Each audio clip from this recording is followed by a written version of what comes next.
Gracias, Lisa, por la presentación. Tenemos la oportunidad de siempre estar juntos en este tipo de casos, así que es parte de esto. Yo soy Ignacio Vaca, soy hemodinamista, coordino un par de centros de la ciudad con lo que tiene que ver con infartos y cardiología intervencionista. Eh, Así que estamos trabajando continuamente en esta experiencia. La idea es evaluar un poco el infarto agudo de miocardio. Es un tema bien amplio que quiero que lo simplifiquemos al máximo, no les voy a quitar mucho tiempo y quiero que nos concentremos en lo importante, ¿ok? Que todos, como bien recién expuso el doctor, probablemente tengamos pacientes como el que él describió, todos vamos a ver un infarto en algún momento, entonces es muy importante que la población en sí, sobre todo la médica, esté entrenada. Siguiente, por favor. Esto es un panorama general de lo que nos podemos enfrentar. Nos podemos enfrentar al paciente de la izquierda que tiene una pequeña molestia, nos podemos enfrentar al último paciente que está en shock, o sea, y todo lo que está en el medio. Dolor típico, dolor atípico, dolor precordial. El típico, la típica clase que dice cómo manejamos el dolor de pecho. Todos hemos tenido alguna persona que tiene dolor de pecho y no es nada, digamos, la mayoría de las veces. Pero algunas sí, y algunas se pueden presentar con casi nada. Entonces es muy importante que lo veamos. En el electro es lo mismo, el electro puede ir desde normalidad, cosas muy leves, hasta supra del nivel del ST, que esto muestra injuria subepicárdica, y esto normalmente tiene que ver con que una arteria del corazón está tapada al 100%. La última situación de allá, el supra del nivel del ST. Luego tenemos laboratorio que nos puede terminar de descartar un cuadro leve o nos puede directamente llevar hacia el otro lado si es que las enzimas cardíacas son positivas. Y en base a eso es donde el doctor toma la decisión de si internamos el paciente, llamamos a un cardiólogo o lo mandamos a la casa. Esto es lo más importante. Entonces, en esta parte es lo que ustedes se tienen que concentrar en los libros y es, la verdad, la evidencia está en todo lado y tenemos todos acceso a esto y no me quiero concentrar demasiado. Siguiente.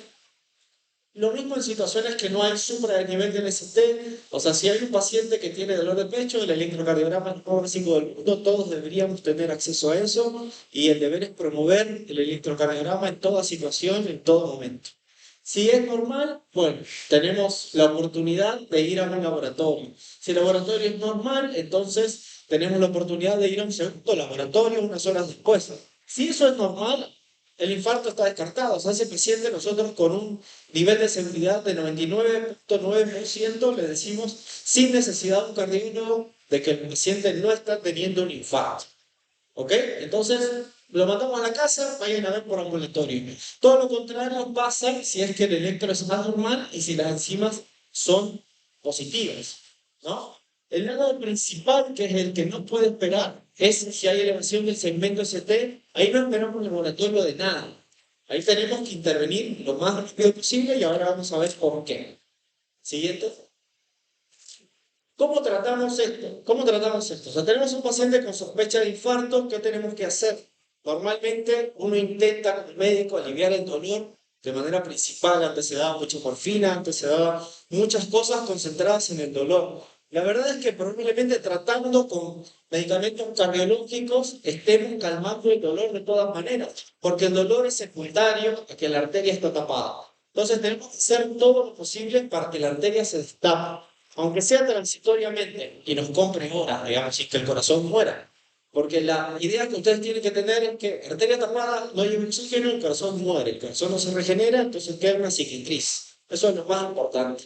Si la arteria está 90% tapada, nos compra unas horas para que el corazón no muera, siempre y cuando el paciente esté acostadito, esté tranquilo, la frecuencia cardíaca esté más o menos bien y nos da tiempo para medicar. Nos compra horas para actuar. Aspirina no se ha inventado nada mejor hasta el momento. Aspirina, nunca le van a pelear con esto. Aspirina 300 miligramos, mastique aspirina 300 miligramos, listo. O sea, con eso está del otro lado. Masticar aspirina probablemente le ha salvado más vidas que todos los cardiólogos juntos del mundo. O sea que esto es muy importante. 300 miligramos, piénsenlo en la cabeza. Estos son los famosos donde están todas las dudas del mundo y donde la mayoría me equivoca. Clopidogrel y sus primos hermanos que no los tenemos disponibles en el país. Somos el único país de Latinoamérica que no tiene clopidogrel y eso es muy malo. Hablamos de clopidogrel. ¿Cuándo damos clopidogrel y cuándo no damos clopidogrel? Es simple. Supradesnivel del ST, clopidogrel. No hay supradesnivel del ST, no damos clopidogrel. Punto. Es sencillo como es. Si hay una pregunta de emergencia, esa es la respuesta simple y llana. No hay dudas en el medio, o sea, no hay una discusión de no, bueno, puede ser, nada. Y los otros medicamentos tampoco los tenemos disponibles en el país y son de bajo uso, esa es la verdad. Siguiente. Entonces, acá está la evidencia, estas son las últimas guías americanas de tratamiento de infarto de miocardio. La verdad que 1A significa esto de nivel de evidencia 1, o sea que la evidencia es muy fuerte. El nivel de evidencia A significa que existen estudios randomizados que, digamos, respaldan esto. Eso quiere decir que la aspirina de 100 miligramos debe darse. Sería una especie no dado. ¿Okay? Clopidogrel tiene que tener el paciente hasta 12 meses, a menos que exista una contraindicación. No es que lo voy a suspender, no, 12 meses, uno haga. Bueno, Prasugrel, en lugar de ticagrelor, en ciertos pacientes no lo tenemos, así que no voy a profundizar en eso, y el resto tampoco. Avancemos. ¿Qué hacemos? ¿Anticoagulamos o no anticoagulamos? Dimos aspirina, anticoagulamos de inmediato, con lo que tengamos. Heparina sódica o enoxaparina, vemos la función renal si nos da tiempo y tal vez tomamos una alternativa, pero la anticoagulación es básica, uno agua. Luego de eso, digamos, hay algunas otras opciones como Fondaparinux, que la verdad que tiene muy mala evidencia, y la siguiente. Y la última parte es esta que es muy importante, que son los nitratos. Diría yo, el 80% de los pacientes que tienen supradesnivel del ST, con el solo hecho de administrar nitroglicerina, aspirina y un poco de anticoagulantes, la arteria se abrió, sin necesidad de un cateterismo. Y eso nos compra horas, o sea, nos compra 24 horas para poder hacer un cateterismo, que es lo que más nos falta acá en Bolivia, o sea, es el tiempo a llegar a un cateterismo, ya sea porque está en el hospital, ya sea porque la familia se tiene que poner de acuerdo y todo lo que vivimos día a día, lo que estamos con los pacientes con infarto, que nos queremos morir cuando vemos supra del nivel del ST y no podemos hacer nada al respecto. Con simples cosas como esta, abrimos y, digamos, reparamos transitoriamente el 80% de los pacientes. Aspirina, clopidogrel en caso de supra del ST, vasodilatadores como nitroglicerina endovenosa si no tenemos la famosa debajo de la lengua, y heparina. Punto. O sea, con eso, ya después, si con esto, digamos, ya administramos esto, y recién nos vamos a calmar el dolor. O sea, no es que viene la morfina antes que esto, vamos a calmarlo, bien. No, probablemente con esto ya el paciente esté sin dolor, antes que administremos cualquier analgesia. ¿Ok? Avancemos.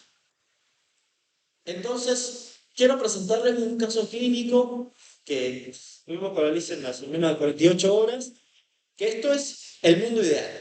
Esto es lo que debería suceder y pocas veces tenemos la suerte de que esto suceda. Un señor de 49 años que es hipertenso, es lipémico, tiene factores de riesgo, ya había tenido una angioplastia en el pasado. El señor, por falta de, digamos, de seguimiento y adherencia al tema, empezó a hacer ejercicio, empezó a participar de maratones y dijo, yo necesito la aspirina. Pero él tenía un stent. Entonces, los pacientes que tienen stent tienen aspirina de por vida o clopidogrel de por vida, uno solo de los dos. Si lo suspenden, 2 años después, empezó con dolor. Después de 5 días de no tomar aspirina. 2 años después de la angioplastia. Empieza con dolor típico, 3 horas, va a un centro que no tiene hemodinamia de nuestra ciudad, un centro privado, siguiente, y le hacen este electrocardiograma. Como ustedes pueden ver acá, el electrocardiograma muestra, estas son las derivaciones frontales, las de allá son las derivaciones precordiales, muestra elevación del ST, o sea, el punto J del corte recto, T1, ABL, y desde B2 hasta B6, de una manera en que cualquier persona se puede dar cuenta que eso es muy, muy patológico y algo está sucediendo. Esta es la fase que nosotros llamamos hiperagudo. Si ustedes ven un electro así, las cosas acaban de empezar a suceder, digamos. No es que este paciente está teniendo un infarto hace mucho tiempo. Está pasando ahora. Y este es el paciente que más se beneficia en actuar rápido. Es un infarto anterior extenso porque compromete la cara anterior y la cara lateral.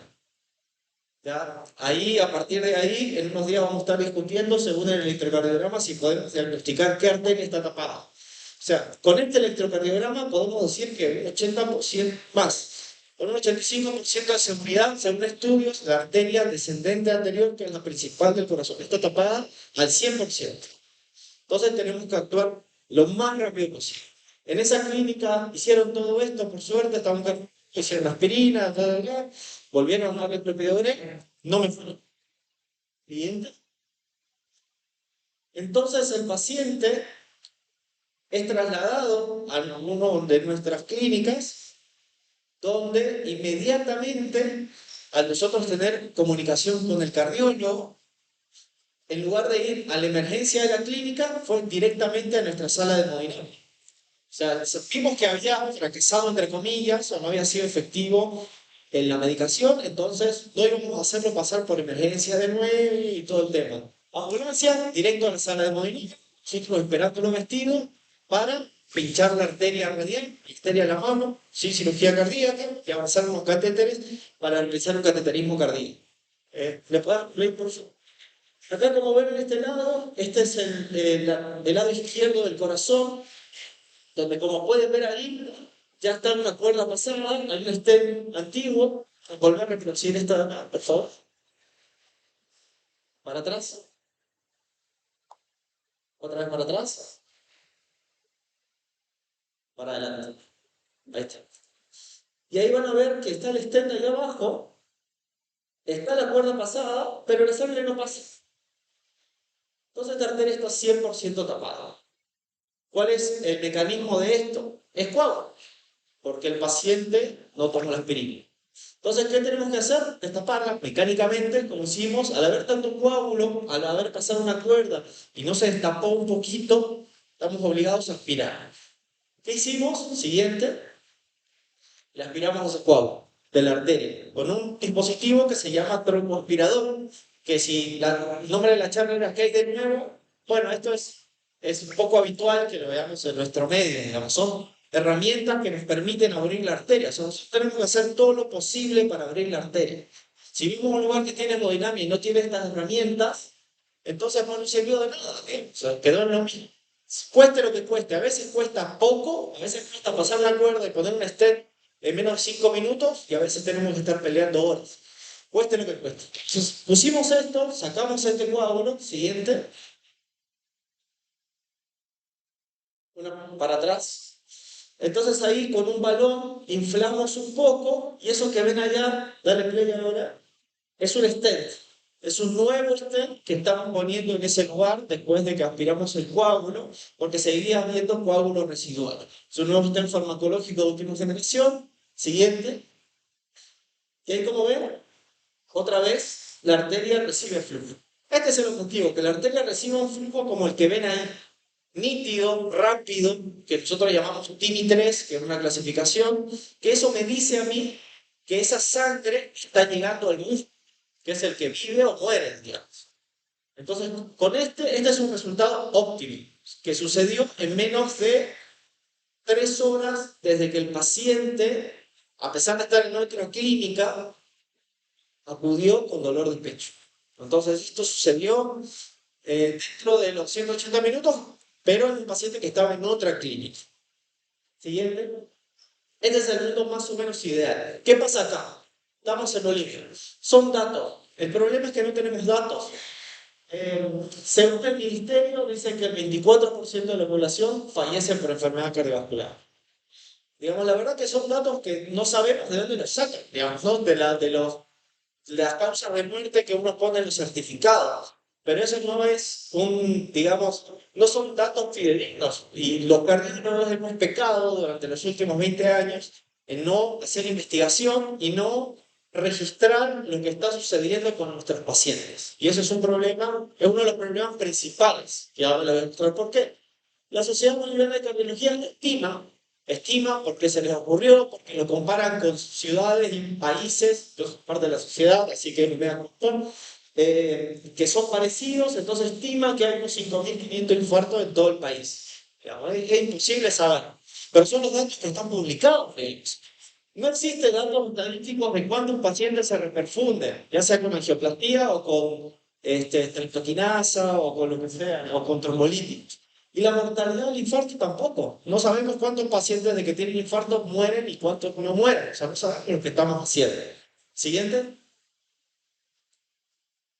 ¿Por qué? Bueno, tenemos problemas como los que tienen los países vecinos nuestros.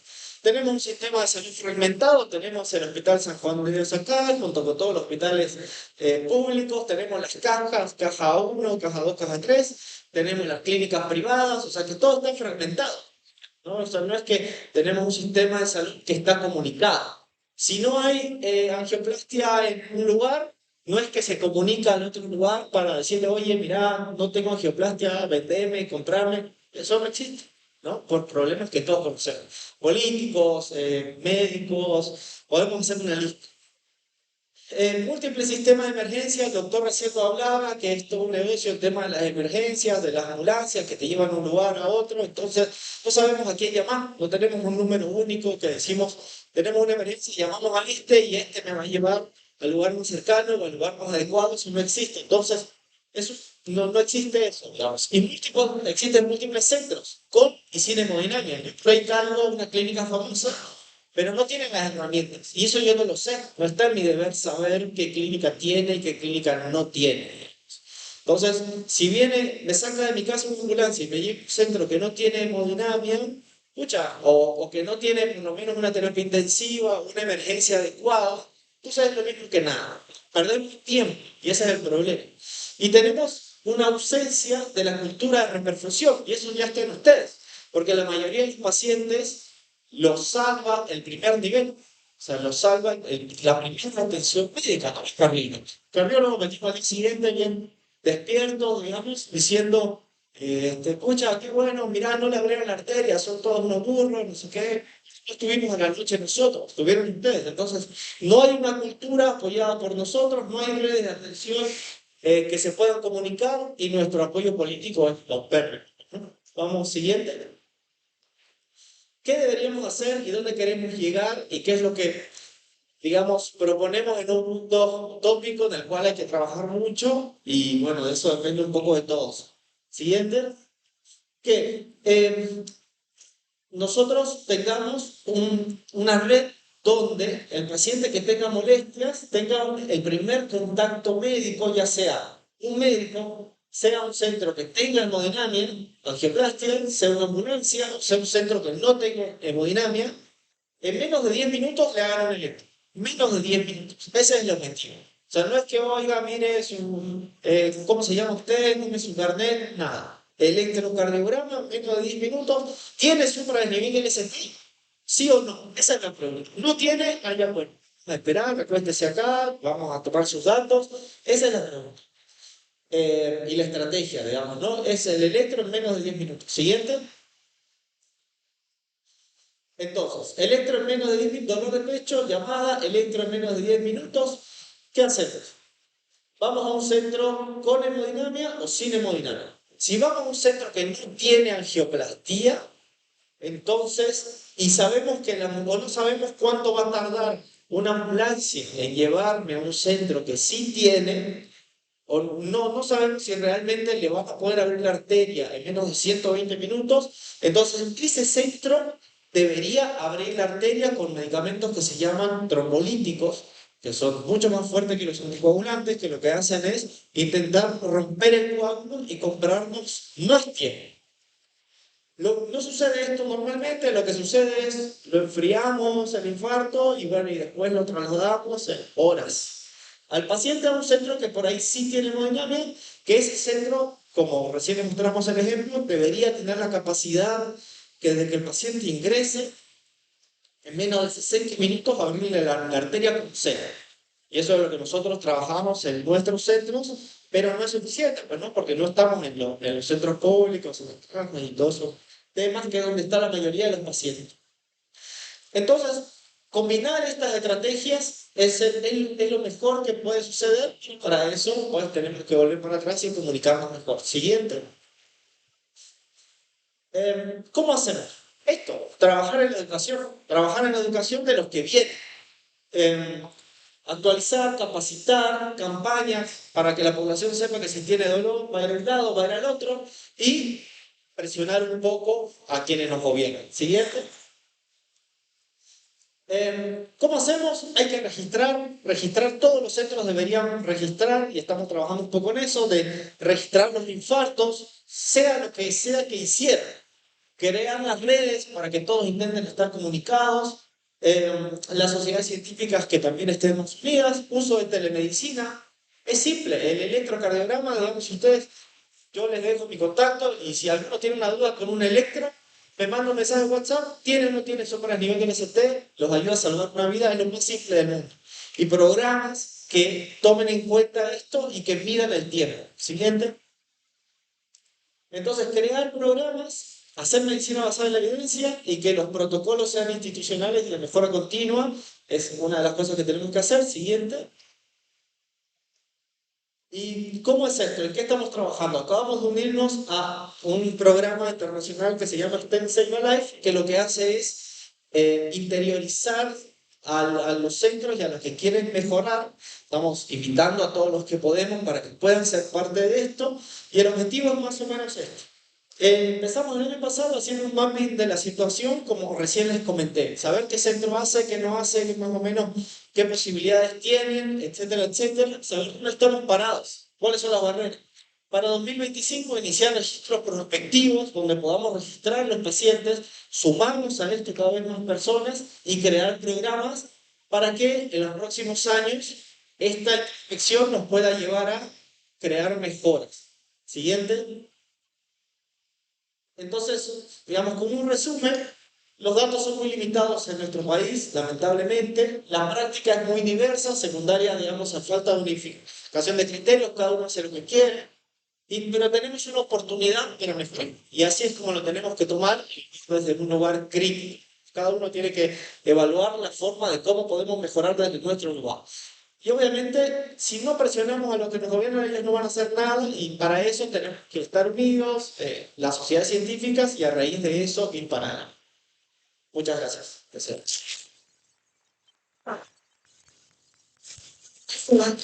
Por la brillante presentación también que nos va a poder compartir en esta noche. Gracias por compartir su experiencia también. Bueno, ¿alguna pregunta, por favor? Si no hubiera, tenemos 10 minutos para poder ir a tomar algo en el refrigerio y volvemos enseguida, por favor. Gracias, no se atrase mucho.